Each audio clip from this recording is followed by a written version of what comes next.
할렐루야. 입춘이 지났는데도 날이 추워요. 옆에 계신 분들과 인사 나누겠습니다. 축복합니다. 예수님의 사랑 안에서 따뜻한 2월 되세요.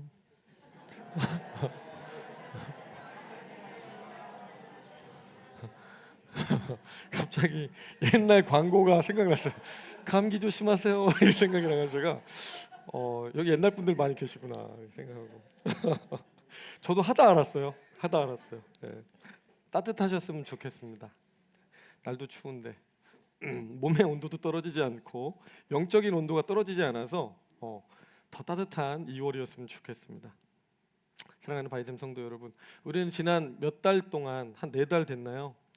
오크신 하나님 시리즈를 통해서 하나님의 놀라운 속성들을 함께 나누었습니다. 하나님의 피조물과 구분되시는 그 대문자 I am으로서의 자존성을 출발로 해서 PPT 좀 띄워주실래요?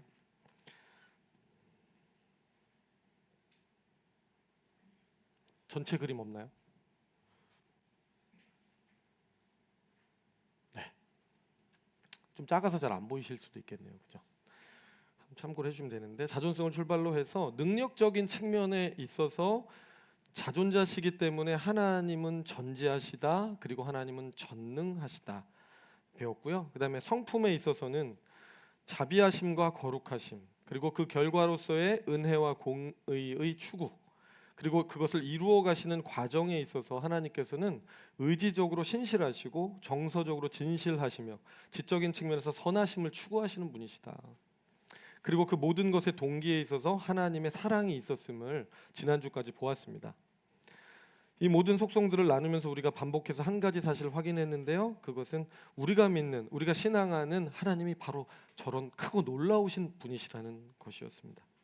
그런데 오늘 이 시리즈의 마지막 설교를 저희가 나누면서 이 모든 속성의 토대가 되는 하나님의 2가지 본질적인 특성을 나누고자 합니다. 바로 그게 하나님의 영원성과 하나님의 주권성입니다. 합쳐서 영원하신 하나님의 주권성에 대해서 오늘 나눌 건데요. 왜 이것이 중요한가? 여러분, 하나님이 영원하지 않으시다면 그분의 사랑도 언젠가는 식을 것이기 때문이에요. 그리고 하나님이 주권자가 아니시라면 그분의 계획은 실패 가능성이 여전히 남아 있을 것이기 때문에 그렇습니다. 하지만 성경이 말씀하는 바 우리 하나님은 영원하신 주권자이심을 믿으시기 바랍니다. 오늘 그 말씀 나누도록 하겠습니다. 영원하신 주권자 하나님께서 오늘도 우리가 말씀 나눌 때 크신 은혜 부어주시기를 주님의 이름으로 축원합니다. 자, 먼저 하나님의 영원하신 속성에 관한 말씀을 함께 보도록 하겠습니다. 시편 90편 1절에서 2절까지 말씀을 같이 읽겠습니다. 시작. 주여, 주는 대대에 우리의 거처가 되셨나이다. 산이 생기기 전, 땅과 세계도 주께서 조성하시기 전 곧 영원부터 영원까지 주는 하나님이시니이다. 아멘. 오늘 시편 본문은요, 하나님이 영원에서부터 영원까지 저희의 하나님이 되어주시는 분이시라고 말씀을 해주세요. 그러면서 산이 생기기 전, 땅이 생기기 전부터 그분은 계셨다고 말씀합니다. 여러분, 아메리카 대륙을 한번 떠올려 보세요. 혹시 인디언들 생각나세요? 서부의 개척자들이 갔을 때 인디언들이 이미 살고 있었잖아요. 그렇죠? 네, 인디언들이 있었던 그 아메리카 대륙을 떠올려 보실 때 그때 하나님이 거기 계셨을까요? 계셨겠죠. 그럼 그 전으로 가볼까요? 자, 아메리카 인디언들도 없었던 그 아메리카 대륙만 있었던 때가 있었겠죠. 그때 하나님이 계셨을까요? 네, 하나님 계셨습니다. 그러면 그 아메리카 대륙조차도 없었던 시절로 한번 가보는 거예요. 이 지구가 없던 시절에, 땅이 없던 시절에 그때 하나님 계셨을까요? 하나님 계셨습니다. 은하수와 밤하늘의 별들조차도 존재하지 않던 그 시절 하나님은 계셨을까요? 하나님은 계셨습니다. 새들이 날아다니는 그리고 지저귀는 그 하늘이 없던 시절에도 주님은 계셨고, 나무들이 자라나는 산들이 없을 때에도 하나님은 계셨습니다. 인간의 생각이 미쳐서 그 전에라고 이야기할 수 있는 그 모든 전에, 그 이전에 하나님은 계셨습니다. 우리가 영원성을 이해할 때는 여기서부터 출발을 보통 하거든요. 지금 오늘 본문이 그 얘기를 이제 해주는 것이죠.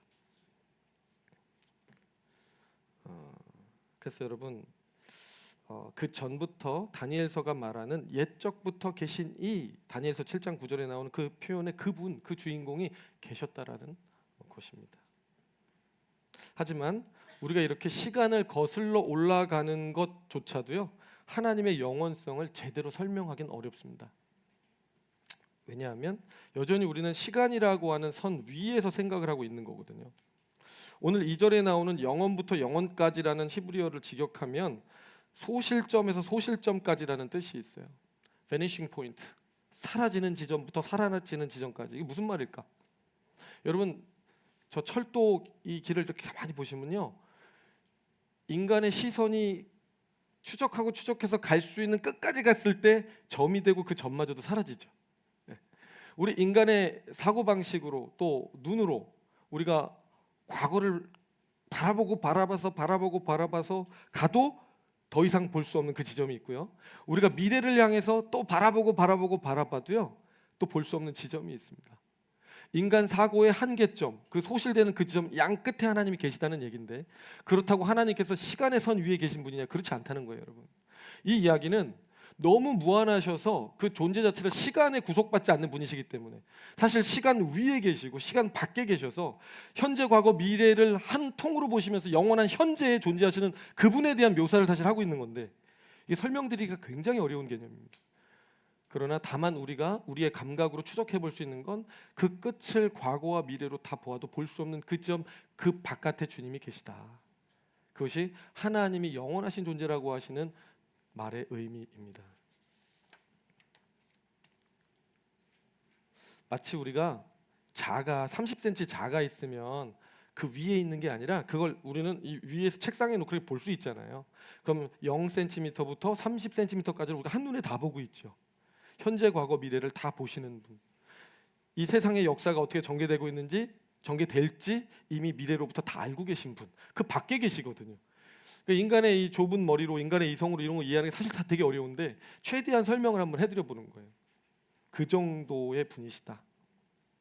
그래서 4절 보겠습니다. 시작. 주의 목전에는 천년이 지나간 어제 같으며 밤의 한 경점 같을 뿐임이니이다. 아멘. 인간에게 천년이라는 시간 엄청 긴 시간이죠. 그래서 늘 우리가 영원한 사랑을 얘기할 때 천년 얘기하죠.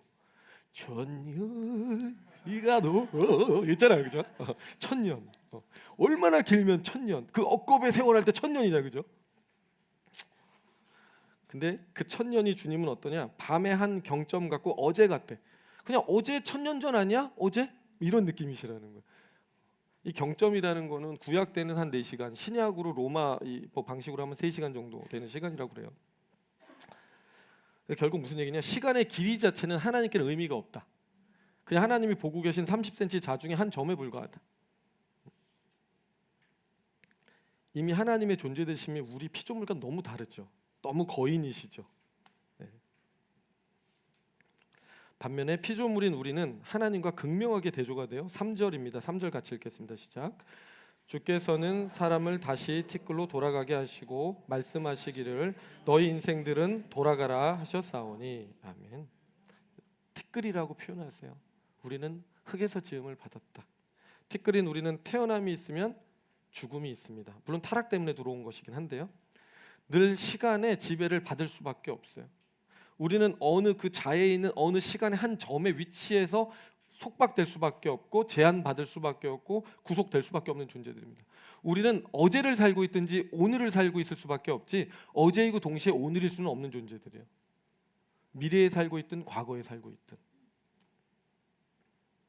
늘 시간의 어느 한 점에 갇혀서 과거를 후회하고 또 미래를 염려하는 신경쇠약에 걸려서 조급증에 시달리는 우리 존재들이죠. 오늘 아침에도 저는 정말 일찍 일어나서 알람과 함께 전쟁을 펼치며 시간아 제발 좀 멈춰주면 안 되겠니? 나에게 조금만 더 쉴 수 있는 시간을 주면 안 되겠니?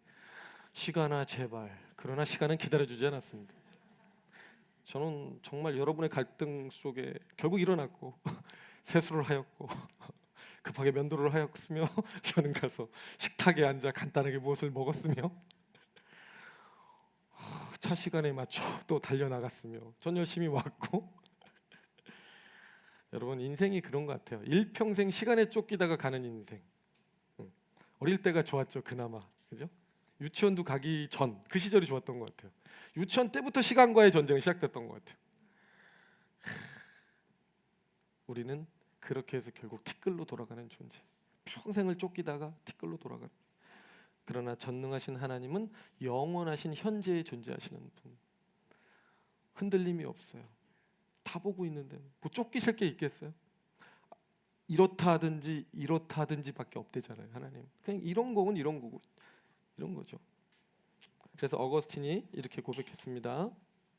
항상 살아계신 주여, 당신은 모든 불안정한 것들을 떠받치는 기초요, 모든 가변적인 것들을 초월하는 불변의 근원이시며 일시적인 모든 것들을 뛰어넘는 영원한 분이십니다. 그런 이유로 오늘 12절에서 시편 기자도 이렇게 조언하는 것입니다. 같이 읽겠습니다. 시작. 우리에게 우리 날 계수함을 가르치사 지혜로운 마음을 얻게 하소서. 아멘. 무슨 뜻입니까? 우리 날 계수함을 가르쳐 달래요. 분수를 알 수 있게 해달라는 거예요. 우리는 시간에 매여 있고 시간이 흐르면 죽을 수밖에 없는 존재.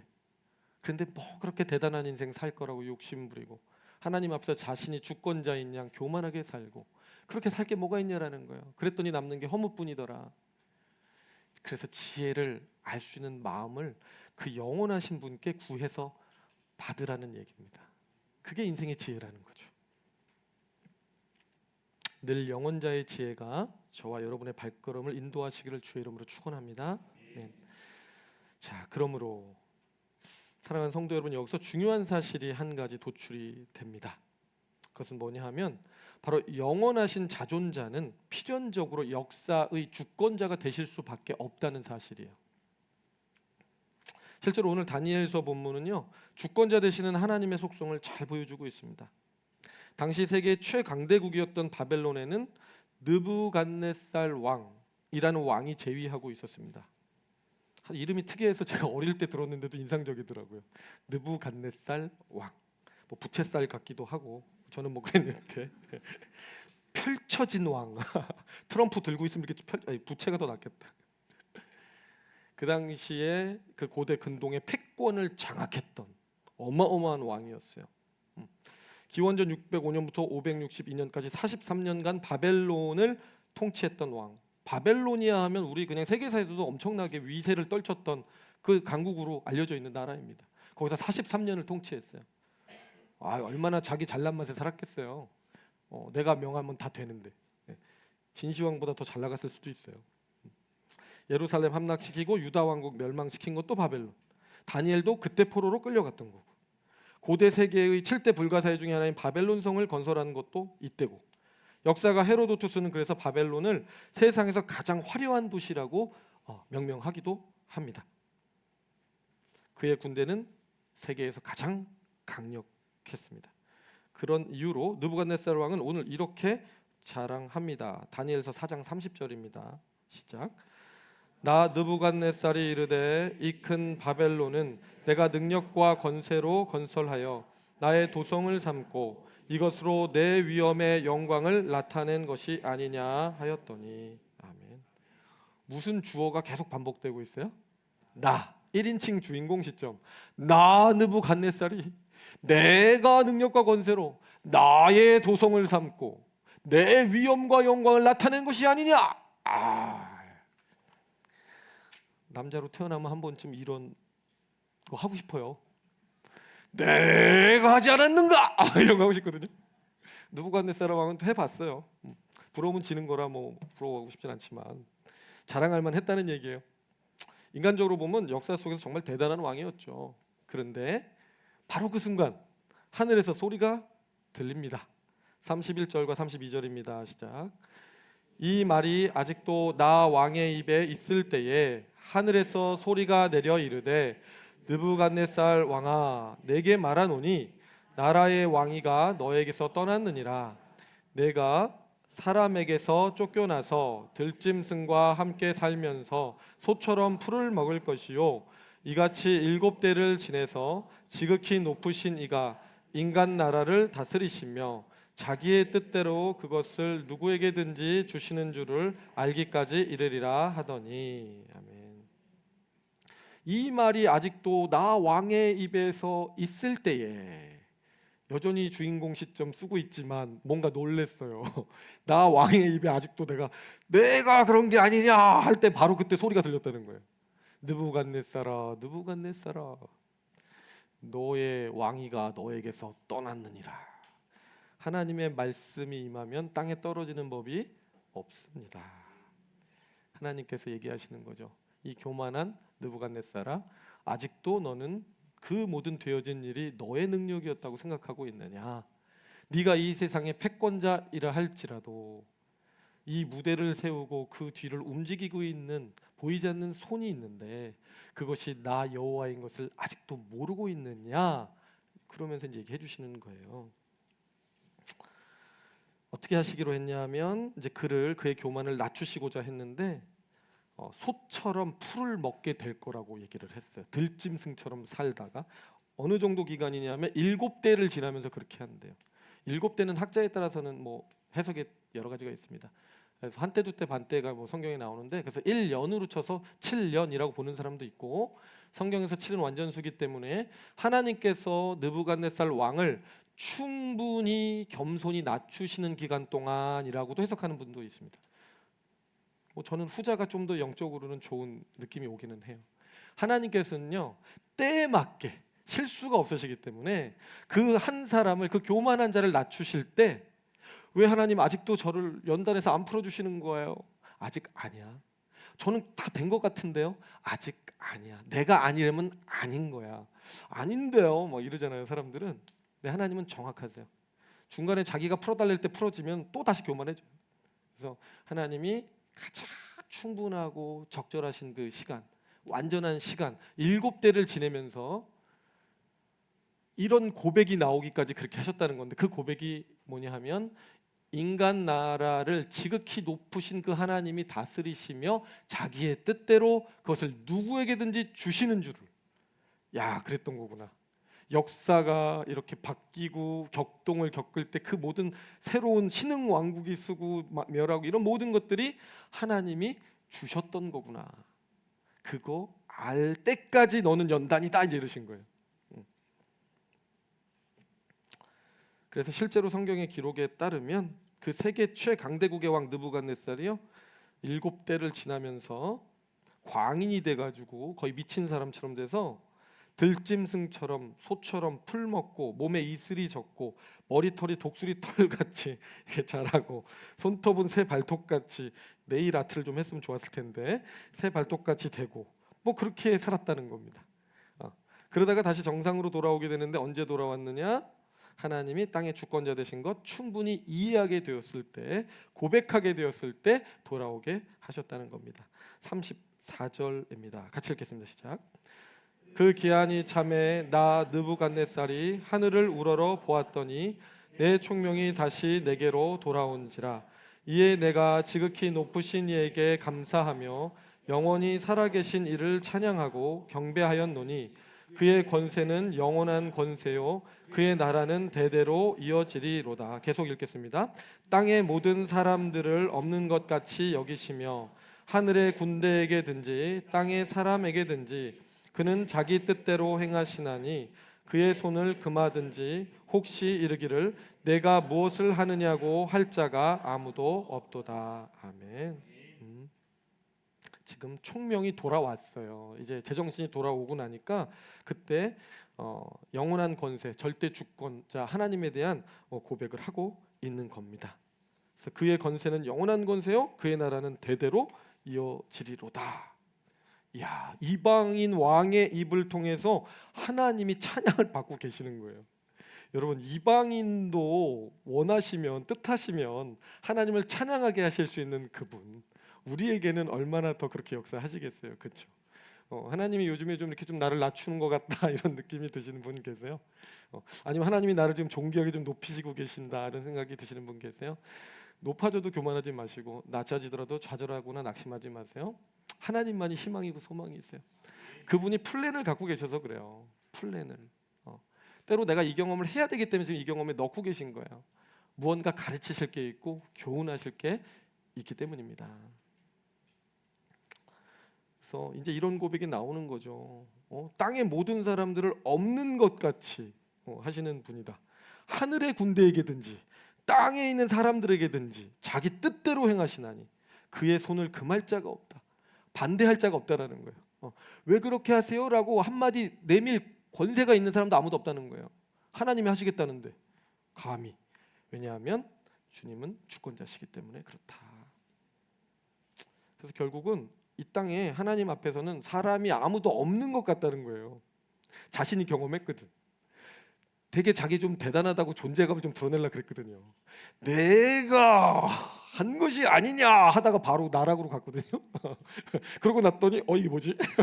손톱이 자라나네. 이게 뭐지? 털이 났네. 막 이제 놀란 거죠. 자기가 봐도 너무 흉하고 추하잖아요.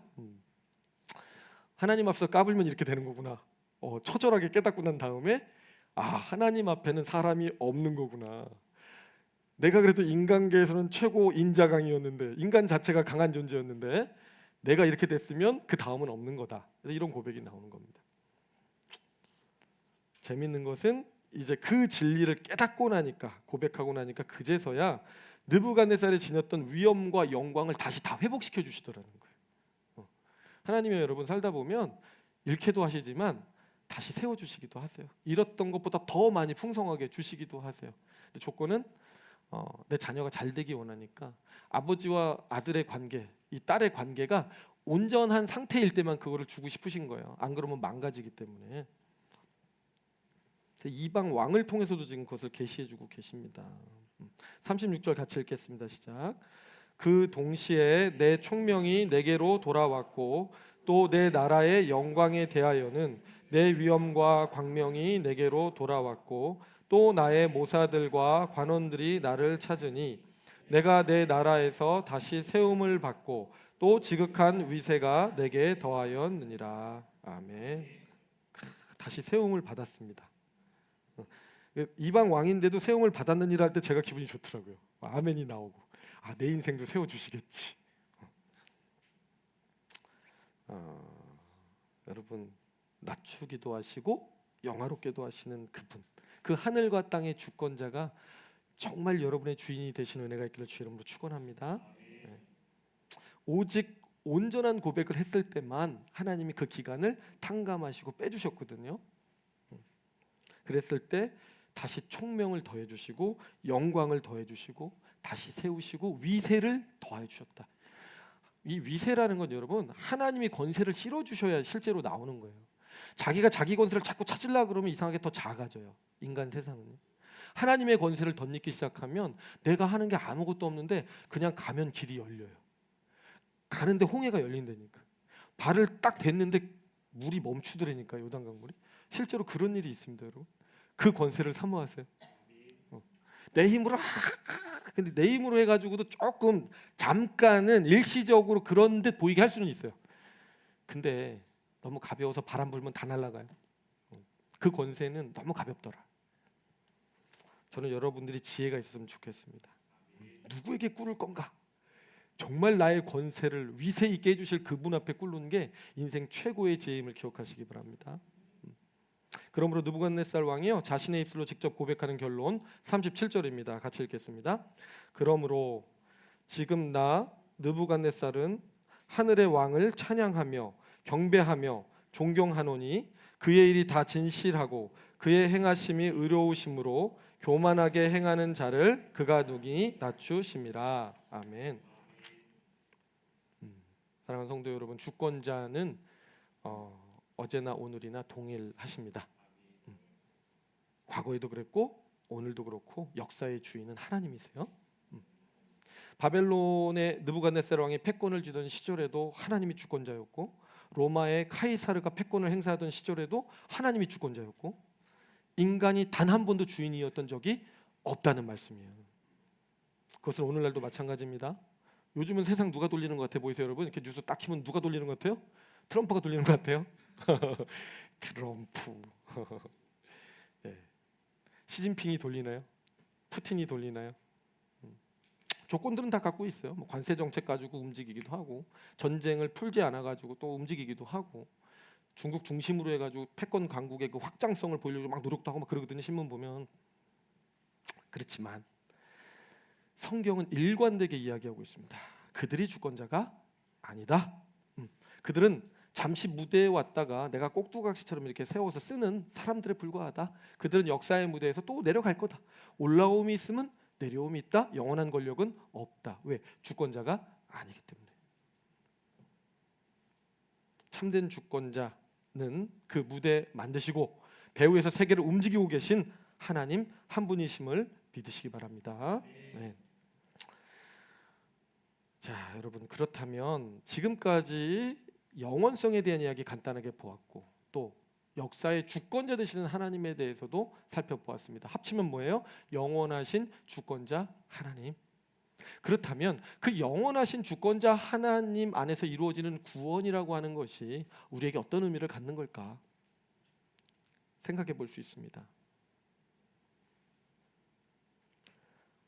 제가 세 가지로 말씀드려 볼게요. 첫째, 구원이라는 것은 티끌에 불과한 피조물이요, 영원하신 하나님의 생명에 참여하는 것입니다.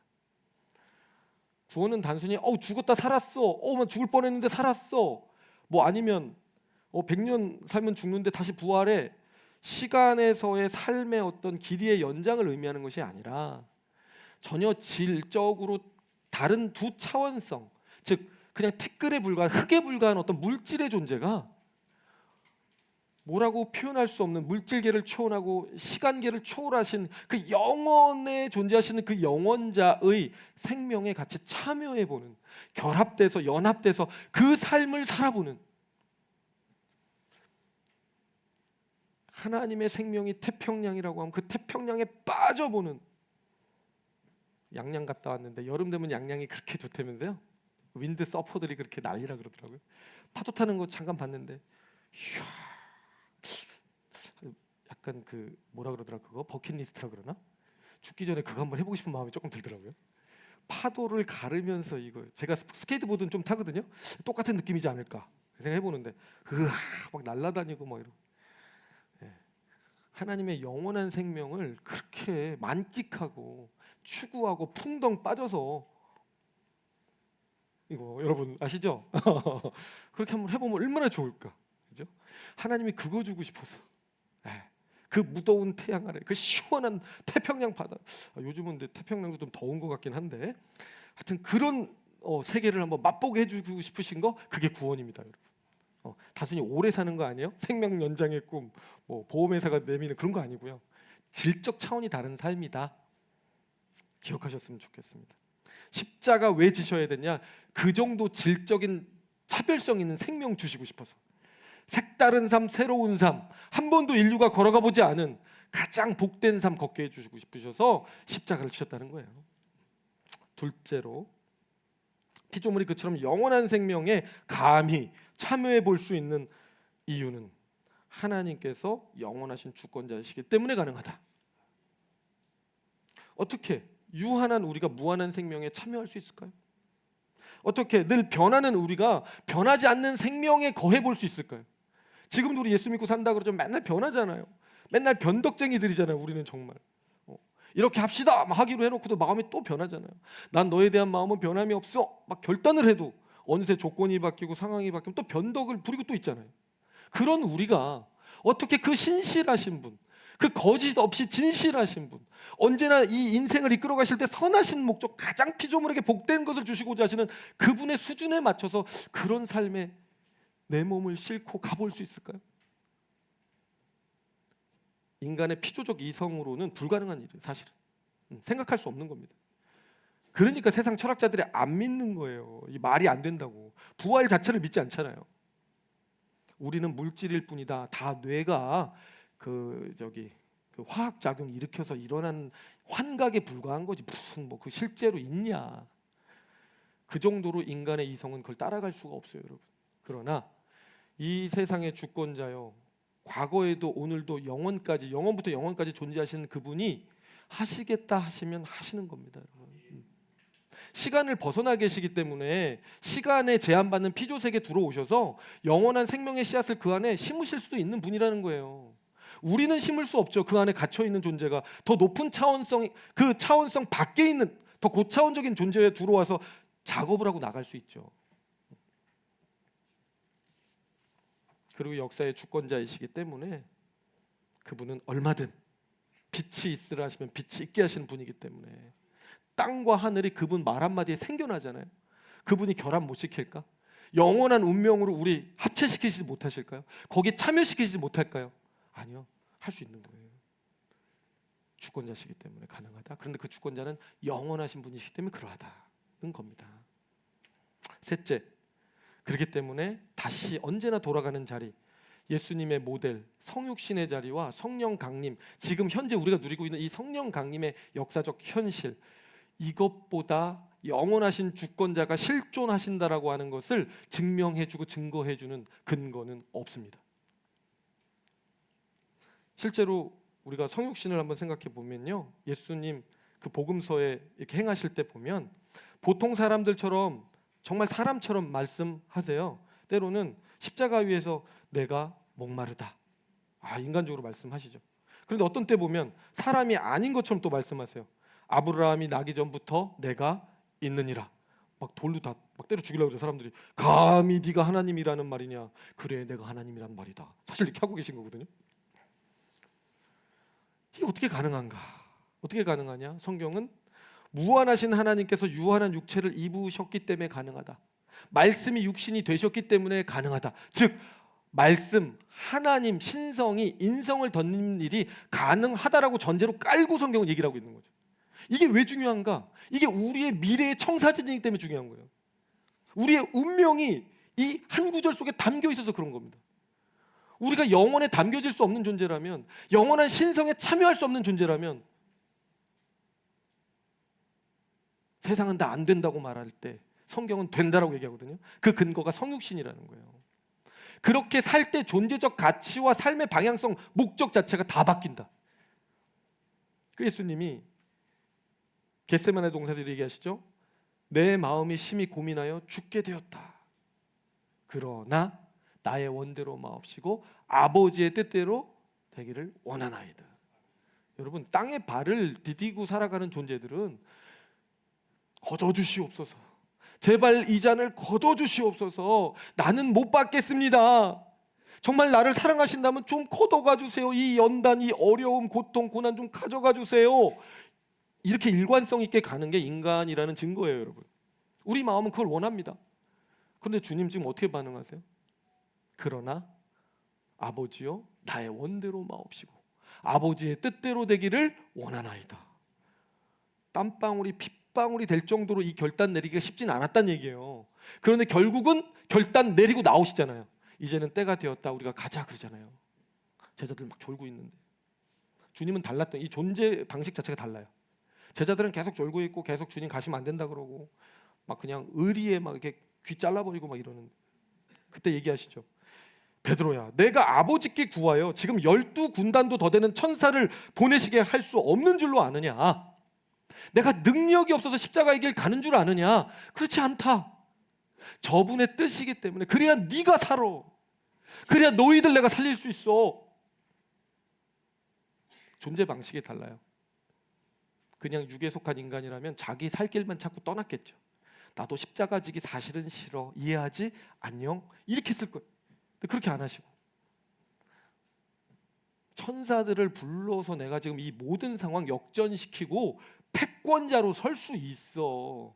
그러나 너희들을 사랑하시는 아버지의 뜻에 내가 동의하고 내가 그분을 사랑하며 나도 너희를 사랑하기에, 완벽한 하나님 사랑과 이웃 사랑 안에 내가 거하기에 나는 이 길을 간다.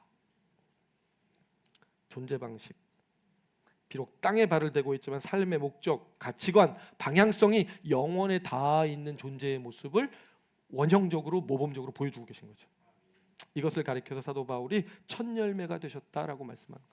단순히 육체적으로 초능력 인간이 돼서 부활이 됐다, 이게 중요한 게 아니라 피조물의 인격에 영혼이 담겼기 때문에 그 강가에 발을 담궜거든요. 그럼 담근 만큼의 인격성의 변화가 이제 시작되는 거죠.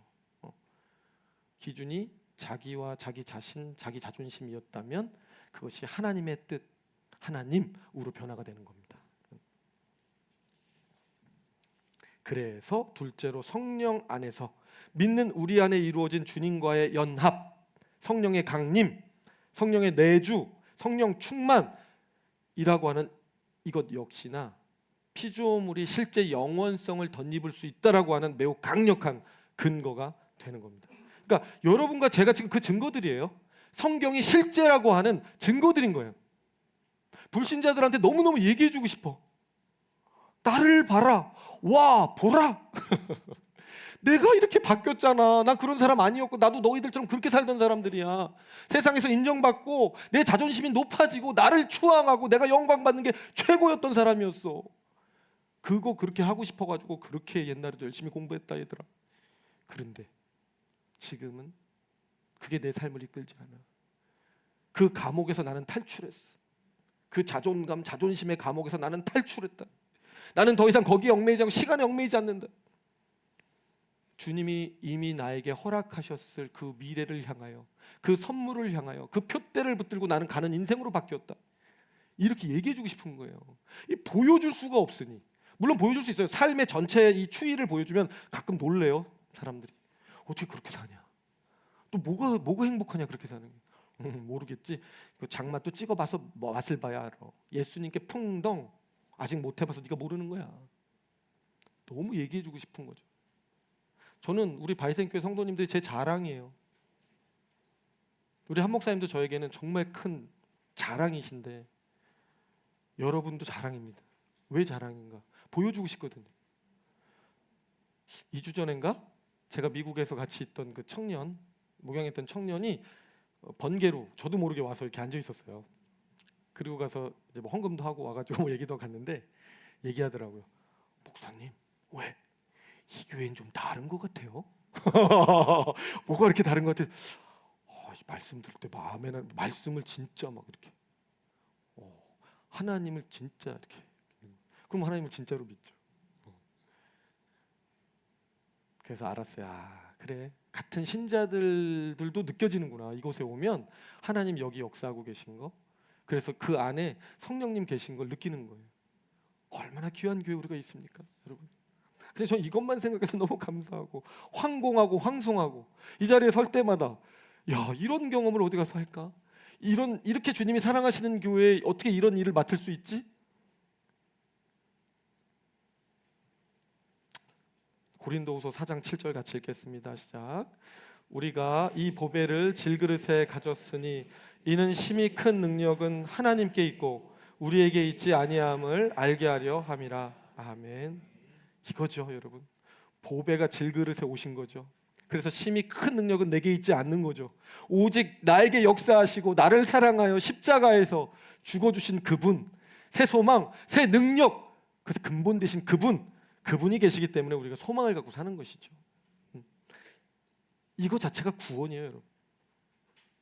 삶의 자원이 달라졌고 능력을 주시는 그 주체가 달라졌고 주인이 바뀌었기 때문에 우리들의 삶의 목적과 목표가 차원성이 달라졌어요. 질적으로 전혀 다른 세계를 살고 있어요.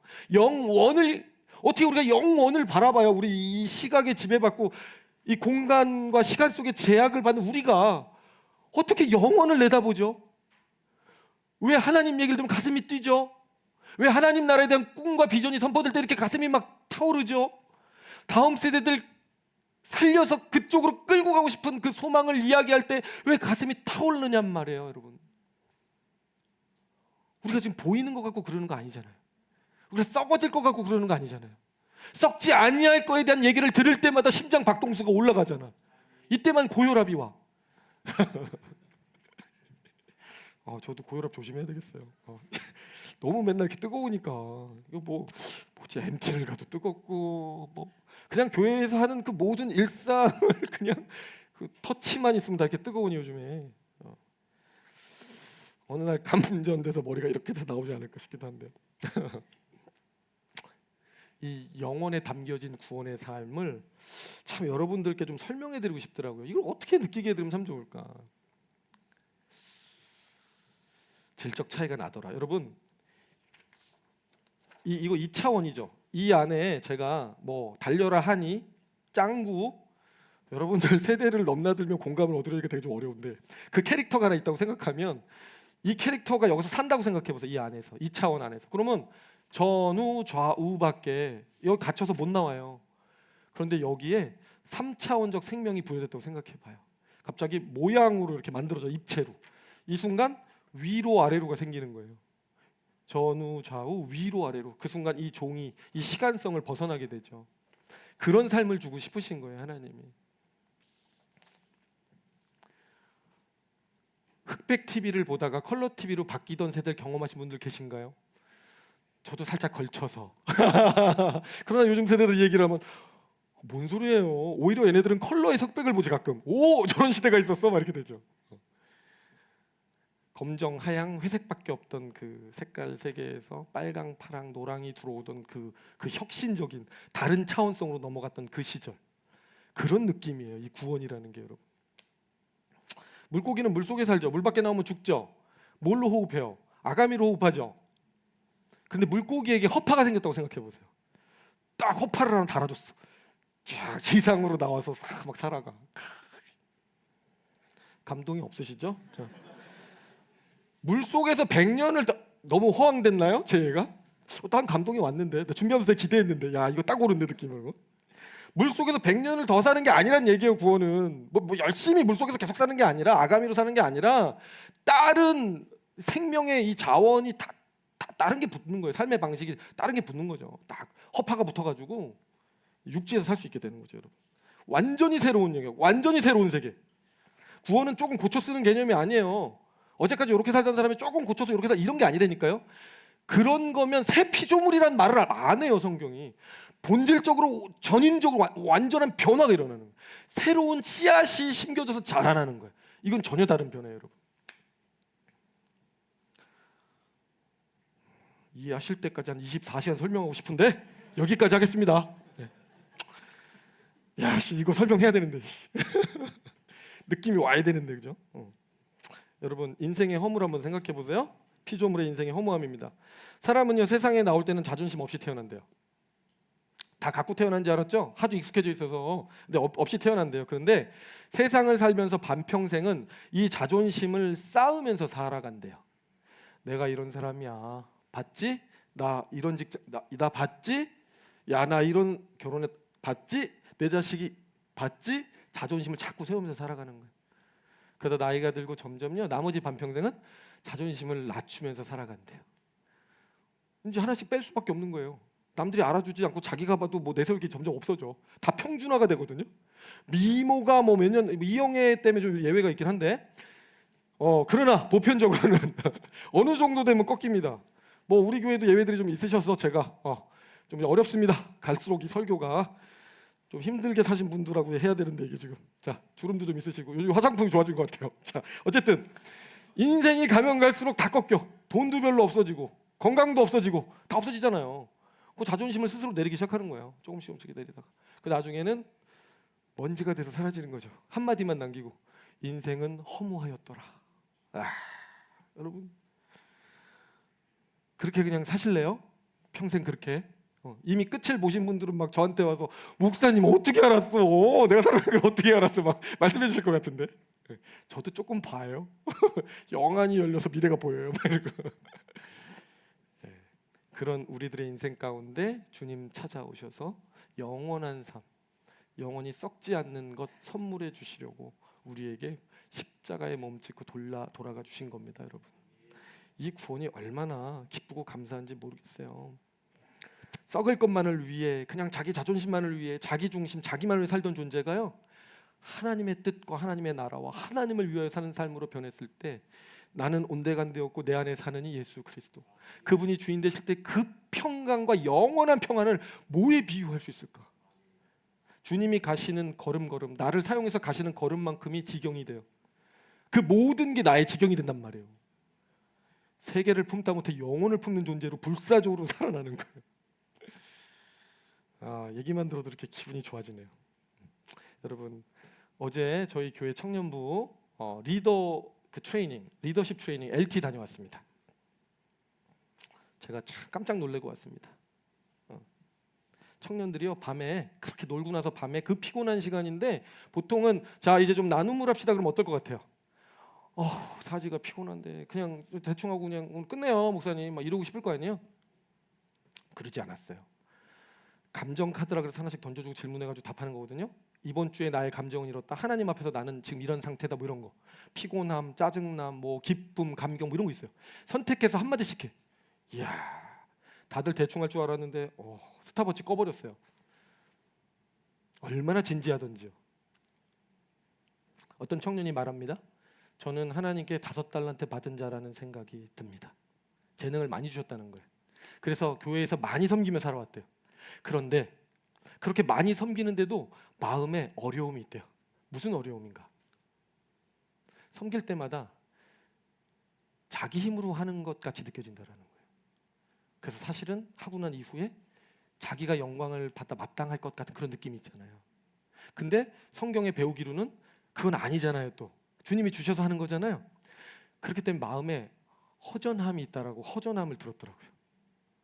그래서 그게 해결될 때까지 자신이 하나님께 섬기고 쓰임받는 사람이지만 그 예배자로서의 자세가 온전히 되는 그날까지 본인은 이걸 가지고 씨름할 거라는 얘기예요. 너무 좋더라고요. 다른 청년이 말했어요. 하나님께 영광을 돌리겠다라고 선언을 하고 회사를 차렸대요. 지금 회사가 잘 된대요. 안정도 됐대요. 그리고 일도 이제 어렵지가 않대요. 근데 우울하대요, 마음이. 왜 우울할까? 하나님께 드리려고 했었는데 실제로 하나님께 별로 드려지지 못하고 있다는 걸 느끼는 거예요. 하나님 때문에 자본주의적 경제 상황이 나쁘지 않음에도 불구하고 노동자로서의 삶의 질적으로 그렇게 나쁘지 않음에도 불구하고 근심이 있다는 거예요. 거룩한 근심. 또 한 청년이 말했어요. 야, 이게 너무 한 100개 하고 싶다 진짜. 12명 갔는데 100개 하고 싶을 정도로 많아요. 자기는 늘 도움의 손길 없이 혼자 인생을 개척해 와야 됐대요. 그래서 되게 책임감 있고 수완이 좋아. 잘하는 청년이 있는 거예요. 근데 그 생활력과 책임감 때문에 상대적으로 자기의가 있는 거예요.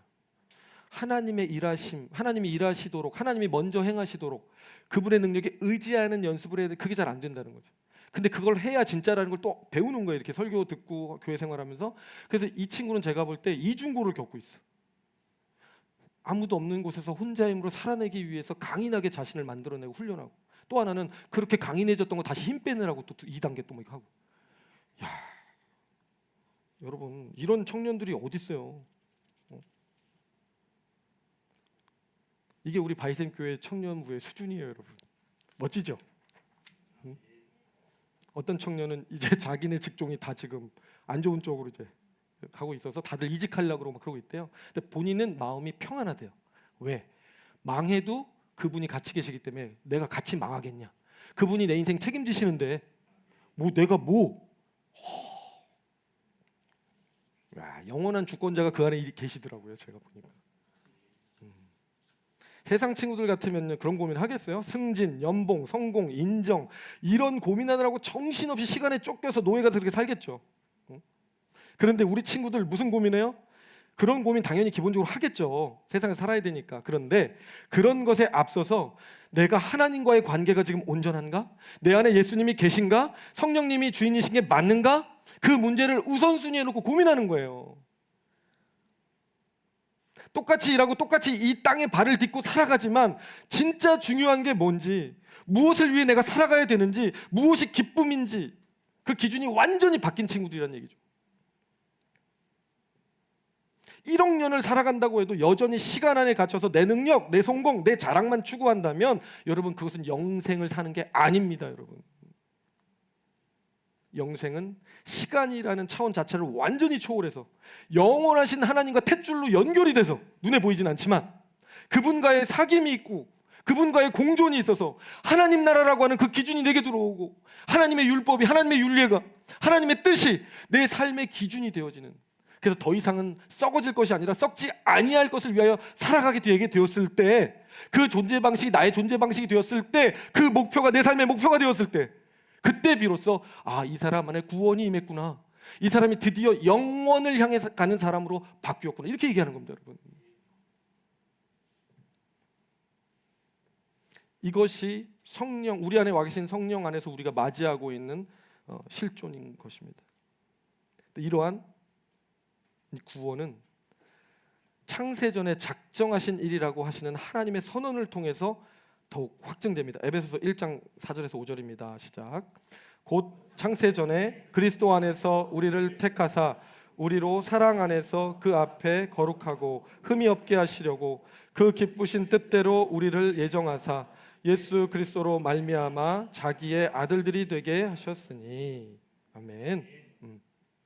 이미 택하신 일이라는 거예요. 그 역사의 주권자가, 그 영원한 분이 이미 정했다는 얘기예요. 저와 여러분의 구원이 그분의 뜻 안에 확실하다는 얘기입니다. 그러므로 이 구원은 취소될 수 없습니다. 로마서 8장 38에 39절입니다. 시작. 내가 확신하노니 사망이나 생명이나 천사들이나 권세자들이나 현재일이나 장래일이나 능력이나 높음이나 기품이나 다른 어떤 피조물이라도 우리를 우리 주 그리스도 예수 안에 있는 하나님의 사랑에서 끊을 수 없으리라. 아멘. 끊을 수 없습니다. 그러므로 신학적 적용입니다. 이 하나님의 영원하신 주권성을 묵상한다면 그럴 때 죄란 무엇입니까? 영원자를 떠나서 자기 중심으로 살아가는 거, 이 모든 소망을 땅에 둔 채 스스로 힘 의지하고 살아가려고 발버둥 치는 거, 그게 죄입니다. 그렇기 때문에 중생이란 무엇입니까? 인간 안에 존재하는 영적 생명에 눈 뜨는 것, 그 영적 생명이 싹이 나고 내 안에서 자라기 시작하는 것. 그래서 날마다 나를 바라보는 게 아니라 내 안에 사시는 그리스도를 발견하는 것, 내가 아니라 내 안에서 일하시는 그리스도를 발견하며 기뻐하고 감사하고 그분과의 친밀한 교제로 들어가는 것. 그래서 그분이 주시는 그 영원한 생명에 주목하는 삶, 그것에 붙들리는 것, 그렇게 시작되는 것, 그게 중생이에요. 따라서 성화란 무엇인가? 성화는 영원한 영적 생명이 나의 일상 속에 녹아져 들어오는 것, 그것이 충만해지는 것, 그게 성화예요. 내 삶의 차원성이 바뀌는 것, 흙에서 영원으로 차원성이 바뀌는 것, 더 이상 썩어질 것을 위하여 사는 것이 아니라 썩지 않을 것을 위하여 사는 것, 그 영원한 목표, 그 영원한 삶의 가치가 나의 일상을 압도하고 점유하는 만큼, 바로 그 만큼이 성화입니다. 네. 그렇다면 어떻게 하면 이런 삶 살아낼 수 있을까요? 첫째, 말씀이 늘 내 안에 거하게 하십시오. 요한복음에서 주님은 영원하신 생명이신 주님이 우리를 지켜주시는 방식, 우리를 강하게 하시는 방식, 우리로 열매 맺는 삶을 살 수 있게 하시는 그 방식에 대해서 뭐라고 말씀하셨냐 하면, 당신의 말씀이 우리 안에 거하게 하심으로 그렇게 하신다고 그랬어요. 그분이 로고스시잖아요. 말씀 자체가 그분이세요. 우리 요한복음 15장 7절 같이 읽겠습니다. 시작. 너희가 내 안에 거하고 내 말이 너희 안에 거하면 무엇이든지 원하는 대로 구하라. 그리하면 이루리라. 아멘. 말씀이 거하면 영원히 내 안에 거하기 시작하는 거예요.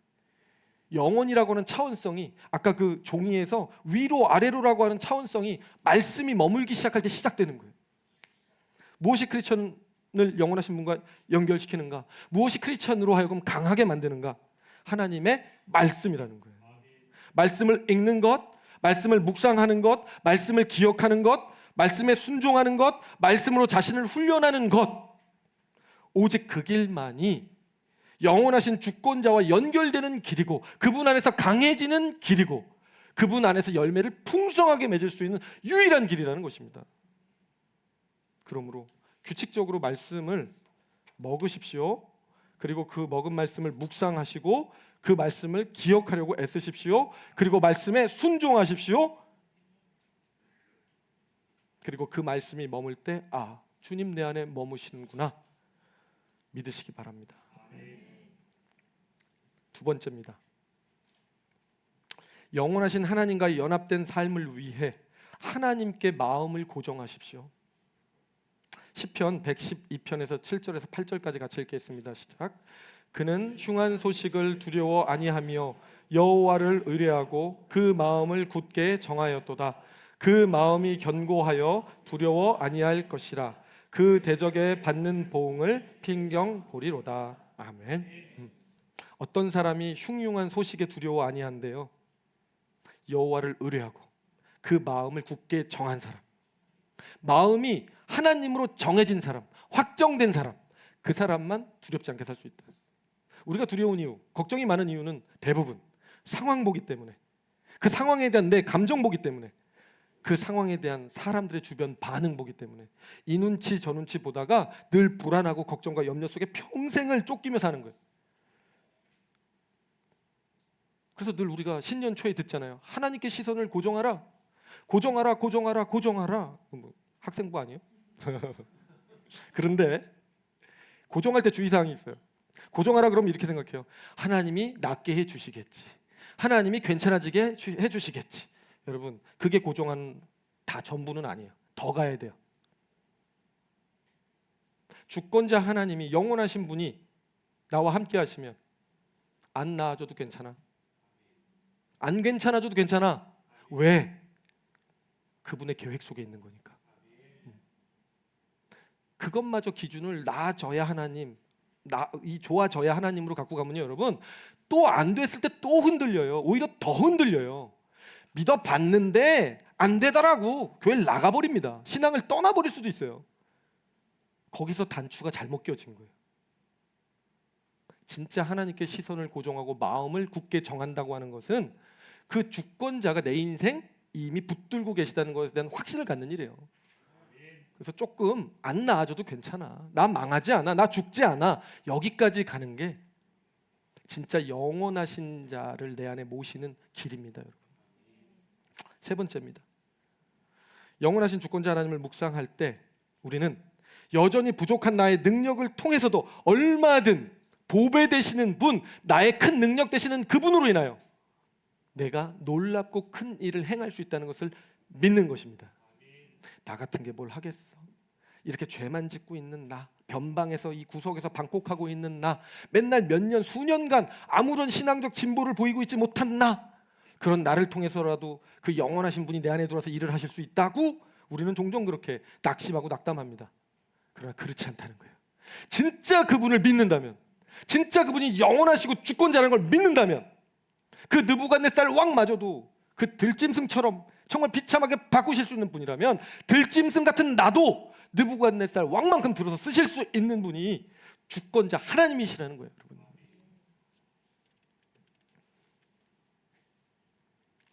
교만한 자를 낮추시는 분, 겸손히 행할 때, 그분 앞에 무릎 꿇을 때 그 어떤 상황과 상관없이 나를 옮겨 놓으시는 분, 나를 격상시키는 분, 나의 위세를 더하게 하시는 분, 그분을 신뢰하시라는 얘기입니다. 아까 소개 못한 한 청년의 이야기가 하나 더 있어요. 이 친구는 회사에서 부서를 바꾸고 발견한 게 하나 있대요. 오랜 시간 그 회사에서 계속되어 온 부정부패, 구조악, 고민이 됐대요. 나도 그렇게 회사 일을 그렇게 처리할 것인가 고민이 돼서 우리 함윤길 목사님께 상담을 하고, 일정 부분 완전히 그럴 수는 없으나 그러나 당신만큼은 그래도 깨끗하게 정직하게 해봐라. 1년 동안을 모난돌이 정 맞는다고 욕을 좀 먹고 불편한 감정 속에서 시선을 받으면서 그 자리를 지켰습니다. 1년 후 놀라운 일이 벌어졌어요. 수면 위로 드러날 수 없는 부정부패인데 그것이 수면 위로 드러난 거예요. 그래서 그게 다 문제가 됐을 때 우리 멋진 그 청년만 인정받고, 이야, 진정 하나님의 사람이구나, 이렇게까지 했는지 모르겠으나 신뢰받는 직원으로 자리매김하게 되었다. 주님의 일하심이 너무 놀랍고, 그 청년이 기도했다는 거예요. 나만 정직하게 사는 게 중요한 게 아니라, 내 의가 아니라 이 회사 자체가 냄새나지 않는 곳, 구조악이 개선되어진 곳, 하나님 나라가 확장되어지는 일이 있기를 염원하고 기도했다는 거예요. 근데 그 일이 일어났다는 거죠. 그래서 요즘 차 타고 다니면서 온몸으로 주님을 느끼면서 행복을 만끽하고 있다는, 이미 그 전달을 할 때 세상에서 제일 행복한 사람의 모습이었어요. 멋지죠, 여러분? 근데 그 청년을 그렇게 이끌어 가시는 하나님은 더 멋지지 않아요? 더 위대하지 않아요? 우리가 그 주인공들이라는 거예요. 그죠? 힘이 나는 겁니다. 오늘 또 넘어졌을지라도 우리의 작은 노력, 몸부림이 하나님을 기쁘시게 하면 그분이 역사의 패권을 바꿔버리신다는 거죠. 제자들을 보내실 때 주님께서 너희들도 나처럼 뱀에게 물려도 해를 당하지 않고 귀신도 쫓아낼 능력, 병을 고칠 능력 주신다고 하셨어요. 어저께나 오늘이나 동일하신 그분이 우리 안에 들어와 계시다면 우리가 지금 그거 못할까요? 우리 할 수 있죠. 승천하시면서 말씀하셨어요. 교회가 주님이 지상에 계실 때 행하셨던 일보다 더 큰 일도, 더 놀라운 일도 행할 것이다. 왜 확신하실 수 있었을까? 본인이 다시 들어오실 거니까 우리 안에. 읽어보겠습니다. 요한복음 14장 12절입니다. 시작. 내가 진실로 진실로 너희에게 이르노니 나를 믿는 자는 내가 행하는 일을 그도 할 것이요 또한 그보다 큰 일도 하리니. 아멘. 자, 연결해서 로마서 5장 10절입니다. 시작. 곧 우리가 원수 되었을 때에 그의 아들의 죽으심으로 말미암아 하나님과 화목하게 되었은즉 화목하게 된 자로서는 더욱 그의 살아나심으로 말미암아 구원을 받을 것이니라. 아멘. 십자가에 죽으면서도 그 일을 위하여 최선을 다하신 주님이시라면 부활하신 이후에 우리 안에 들어오신 다음에는 얼마나 더 계획하셨던 그 일을 이루시겠는가라는 얘기예요. 그러니 비록 연약하고 부족하지만 그런 나를 통해 주님이 더 큰 일 행하실까요? 안 행하실까요? 행하신다는 거죠.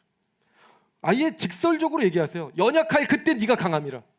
나는 연약한 자를 들어서 큰 하나님의 영광을 보이리라. 아예 그렇게 적어놓으셨습니다.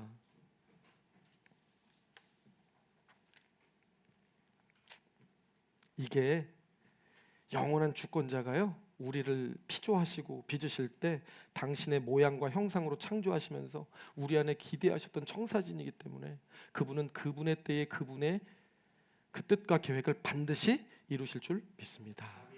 말씀을 맺겠습니다. 사랑하는 성도 여러분, 우리 모두에게는 하나님이 필요합니다. 왜냐하면 그 크고 놀라우신 하나님만이 영원한 생명의 주인이시기 때문이에요.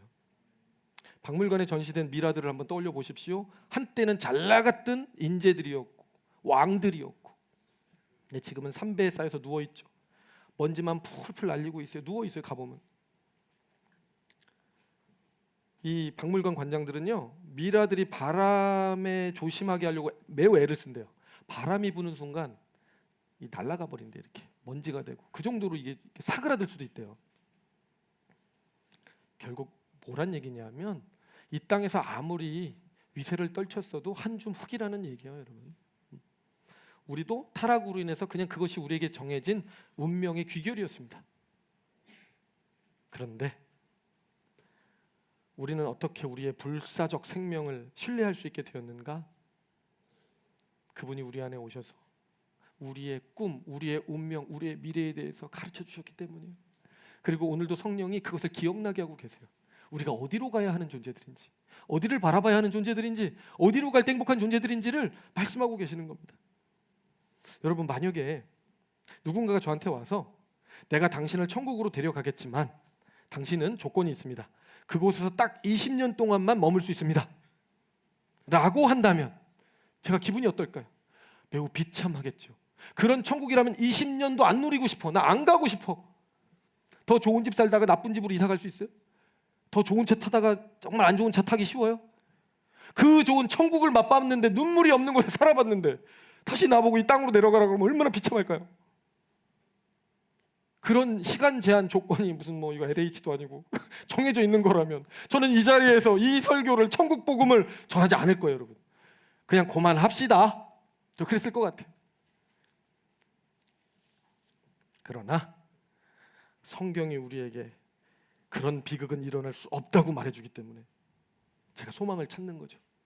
성경 안에는요 우리를 위해서 그렇게 그런 걸 두려워할 우리를 위해서 영원히 영원에 이르도록 영원 무궁이 같은 놀라운 단어들이 왕왕 반복적으로 등장하고 있습니다.